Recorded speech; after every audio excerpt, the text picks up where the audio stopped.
All right. Hey, everybody. Welcome back for another deep dive. It's great to be back. So today we're going to be talking about becoming a better partner. Um, and we're going to go through a bunch of different areas that we can all work on in our own lives to be better partners. Yeah. And yeah, this is, I think, can be a really, really interesting deep dive. Yeah, for sure. And if this is the kind of stuff that you're into, make sure to subscribe so you don't miss any other episodes like this one. Yeah. And I think it's important to mention that we're not saying that you have to do all these things to be a good partner or that there's like one right way to be a good partner. Right. But these are just some things that we found can be helpful for a lot of people. Absolutely. So yeah, with that being said, I think the first thing we wanted to touch on was self-awareness. Yes. And I think that's something that a lot of people hear all the time, like, oh, you should be more self-aware or whatever. But what does that actually look like in practice Mm. when you're talking about a romantic relationship? Yeah, that's a great question. I think self-awareness in the context of a relationship is really about understanding yourself first and foremost.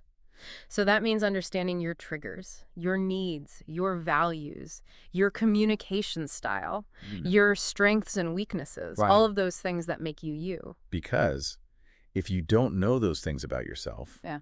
how can you expect to communicate those things to a partner? Exactly. And how can you expect to understand your partner if you don't even understand yourself? Right. Yeah. So I think that's really the foundation of being a good partner is having that solid understanding of yourself. Totally. And so I think a good example of like a trigger or something is like maybe you had a parent growing up who was constantly criticizing you. Right. So now when your partner tries to give you any sort of feedback, even if it's coming from a loving place and it's actually good feedback, Yeah. you immediately get defensive because it reminds you of that pattern. Absolutely. Yeah, that's a really common one. And I think it's important to remember that our past experiences can really shape how we show up in our relationships. So even if we're not consciously aware of it, those past experiences can be triggering certain reactions in us. Right. And then we just end up lashing out at our partner. And they're like, what's going on? Like, why are you so upset about this tiny thing? Exactly. And it's like, well, it's not actually about the tiny thing. Right. It's about something deeper. Exactly. Yeah. So that kind of leads us to emotional regulation, I think, Yeah. which is kind of like the next step after self-awareness. Right. Like, so, okay, you're self-aware, you kind of understand what your triggers are, but what do you do with that information? Right. How do you not just continue to let your emotions run wild? Yeah, I think emotional regulation is all about learning to manage your emotions in a healthy way. So that doesn't mean suppressing your emotions or pretending that you're not feeling them. Right. It's more about being able to acknowledge your emotions, understand where they're coming from, and then choose how you want to respond to them. So instead of just like reacting immediately based on whatever emotion is like at the Exactly. forefront. Yeah, you're taking a pause, you're taking a step back, you're breathing, Yeah. you're maybe even removing yourself from the situation for a little bit if you need to. Yeah, And then you're coming back to it when you're in a calmer, more grounded state. totally. Yeah. And I think it's important to remember that like everyone has emotions. Everyone's going to feel angry or sad or frustrated or whatever at some point. Right. And it's not about like never feeling those things. Yeah. It's about how you deal with them when you do. It's about how you express them. Exactly. Yeah. And so like a good example of this is like, let's say your partner forgets to do something that you asked them to do. Okay. And this has happened like multiple times. Yeah. So you're already kind of like on edge about it. Mm-hmm. And then they do it again. Yeah. In the past, maybe you would have just like gotten really angry and yelled at them or something. Right. But now with emotional regulation, you can be like, okay, I'm feeling really frustrated right now. Yeah. But I'm going to take a few deep breaths. I'm going to maybe go for a walk. Mm-hmm. And then I'm going to come back and talk to my partner about it when I'm not feeling so heated. Right. And in that moment, when you come back to your partner, you're able to communicate your needs in a way that's assertive but not aggressive. Right. And you're more likely to actually be heard and understood by your partner. Yeah. And I think that also leads into like accountability, which is another big one. Yes. Because like you said, we're all human. We're going to make mistakes. All the time. And it's not about being perfect. Right. It's about what you do when you do inevitably mess up. Exactly. Accountability is so important in a relationship because it shows your partner that you respect them and that you value the relationship. Right. It also shows that you're willing to take responsibility for your actions and that you're committed to learning and growing. So like, for example, let's say you do end up yelling at your partner because you didn't emotionally regulate, Right. or you say something mean that you regret. Accountability would look like going back to your partner and saying, Hmm. hey, I'm really sorry I did that. I was feeling really angry or whatever, but that's not an excuse. Right. I shouldn't have spoken to you like that. Yeah, and I think a genuine apology can go a long way in repairing any harm that's been done. Totally. Yeah. And like, I think a lot of people get caught up on the, like, I'm sorry, but. Yes. The buts are dangerous. Yeah. It's like, I'm sorry, but you made me so mad Mm. or whatever. It's like, no, just, I'm sorry I messed up. Right. And I'll try to do better next time. And I think it's important to remember that accountability is an ongoing process. It's not a one-time thing. Yeah. It's something that we have to practice every day in our relationships. Yeah. Yeah.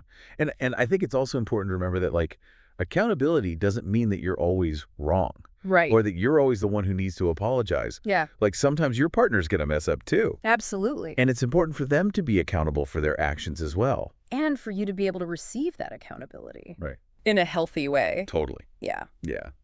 Okay, so we've talked about self-awareness, emotional regulation, accountability. The building blocks. Yeah. I think the next one we wanted to talk about was boundaries, Yes. which I feel like can be a really tricky one for a lot of people. It can be. Yeah, because especially when you're in a romantic relationship, you kind of want to feel like you're merging with this other person. Right. You want to feel close. Yeah. Yeah. But boundaries are still important. Absolutely. So how do you kind of like balance those two things? Yeah. I think it's important to remember that boundaries are not about pushing your partner away or creating distance in the relationship. Right. They're actually about creating a safe and healthy space for both of you to be yourselves and to grow.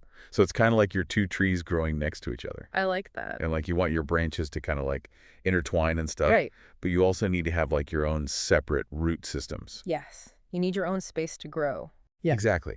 And so like a good example of a boundary in a relationship is like, let's say one partner really values their alone time Okay.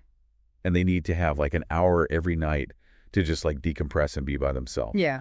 And the other partner is like a super extroverted person who like wants to be around people all the time. Right. And so the boundary would be like, okay, I respect that you need your alone time.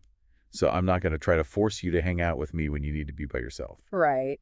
And I'm going to respect your need to socialize and maybe find other ways to fulfill that need. Exactly. Yeah. And so like by having that boundary in place, it actually allows both partners to be happier and more fulfilled. Absolutely, because they're both getting their needs met. Exactly. Yeah. And so the last thing I think we wanted to touch on was self-care and personal growth, Yes. which I think kind of ties into all of the other things we've talked about. It does. Because I think it's easy to get so caught up in trying to be a good partner that you forget to take care of yourself. Yes, absolutely. And so how can you kind of like balance like wanting to put effort into the relationship, but also making sure that you're not neglecting your own needs? Yeah, I think it's important to remember that you can't pour from an empty cup. Right. So if you're not taking care of yourself physically, emotionally, mentally, spiritually, you're not going to be able to show up as your best self for your partner. It's kind of like if you're trying to run a marathon, but you haven't eaten or slept in like 3 days. Right. Exactly. You're not going to get very far. You're going to collapse. Yeah, exactly. Mhm. And so like self-care can look like a lot of different things. It can be like taking a bath or reading a book or going for a walk Right. or like spending time with friends or whatever it is that fills you up. Or going to therapy. Yeah, Taking care of your mental health. totally. And I think personal growth is also really important because it shows your partner that you're committed to evolving and becoming the best version of yourself, Right. which ultimately benefits the relationship. So, yeah, I think that's kind of like a good overview of the 5 key areas we want to talk about. Yes. Do you have any like final thoughts or anything you want to add? I think just to reiterate that becoming a better partner is a journey. It's not a destination. Right. And it's something that we have to be consciously working on all the time. Yeah. And I think one of the most important things you can do is to just be curious about yourself and your partner. Totally. Ask questions. Listen. Be open to feedback. Yeah. And just keep learning and growing together. And with that, I think that's our show for today. So thank you so much for listening. Yes, thank you. And we'll see you next time. See you next time. Bye. Bye.